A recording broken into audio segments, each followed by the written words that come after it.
on this one. What was your reaction to the whole situation and how the fans received him?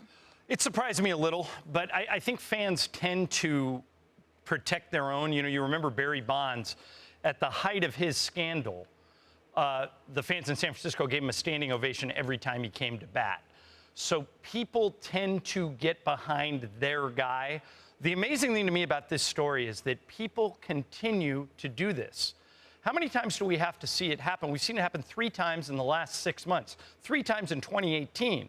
Dante DiVincenzo at Villanova had some old tweets come out, and that made him look terrible. Josh Allen, the quarterback at Wyoming, same thing. And now we see it with Hader. Molly, I know social media is a big deal, and people want to feel active and part of it. But if you put that stuff out there, you got to live with the consequences, and that's what's happening now. You know, my mom always told me, be careful, it's going to wind up on your permanent record. Well, now, because of social media, there actually is a permanent record. Your digital footprint is going to be there forever. And So you're saying your mom was right? My mom was absolutely right. She saw the future and knew there would be such a thing as a permanent record. I would imagine that a lot of public figures smartly are going to go through and scrub their social media right now. And by the way, 17, you read some of this stuff. Isn't that old enough to know? I mean, that brings up the big question for me, because I feel like we've been too easy, and I've been hearing people talk about this. I wasn't on TV when it all went down, and Domonique, obviously, I want you to get in. But when are you old enough to know better? At 17 years old, don't you know that you shouldn't be making these kind of comments? Well, and Nick, you're the only one that's been in a locker room that's been an athlete here. How much should we hold it against him that he was doing this when he was 17? So, I mean, 17 is old enough to know. I think, like, 25 is when the male mind is fully developed. So he's obviously not fully developed quite yet, but you're still old enough to know better. And I'm not sure that the age matters as much. I think what upsets me most is what saddens me and embarrasses me most.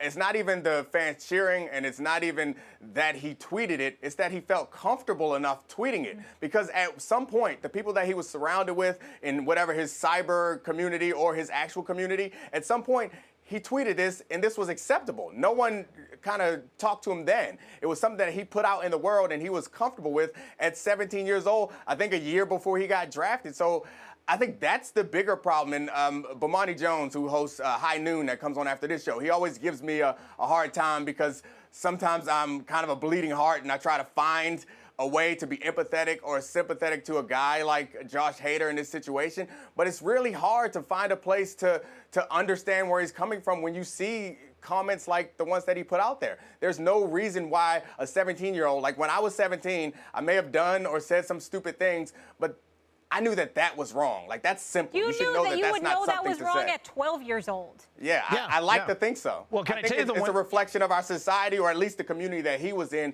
as much as it's a reflection on him. And as for the fans, like, maybe they should have knelt. I don't know how you receive him, because I feel like that as a fan base, you have the desire to show support to those guys. And you brought up Barry Bonds. This is not like the Barry Bonds situation to me. This is very different from Barry Bonds.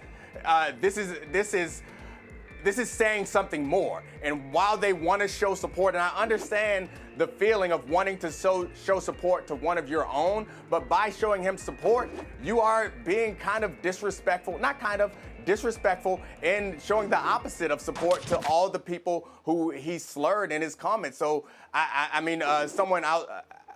don't know how the right way, because you shouldn't, obviously shouldn't give him a standing ovation. There's three issues here. So there's the issue, which is a societal issue. Obviously, as you mentioned, we've seen it with Josh Allen, we've seen it with DiVincenzo, we've seen it with him. And in terms of the racism, the misogyny, and the homophobia. So that's the major issue, right? And then the symptom is this, that people are comfortable putting this out here and putting it out there on the internet. And then obviously, so it's saddening that people feel comfortable doing that. Then I want to say you're an absolute idiot that you feel like you can put that out there, and that's also scary and disheartening as well, to your point, Domonique. Then the third issue is baseball. I find it so disappointing. I find it sickening that they felt in this situation he deserves a standing ovation after that. Right. Like, I'm sorry, I'm a diehard fan. I'm a diehard Giants fan. If someone does that, I'm not going to go after the kicker had the domestic violence issue or that. You're not going to come up and see me give him a standing ovation. Oh, you're back. We're happy about it. Yeah, I mean, there's some sort of twisted validation foundation. That's what's in wrong that with standing baseball. ovation. And baseball is behind you guys. Right. It used to be America's pastime, and that is why they fell off. It's this kind of situation. If I'm MLB right now, I'm coming out with a statement because I'm disappointed how the fans responded to that. Well, I'm surprised they didn't do anything to him. That.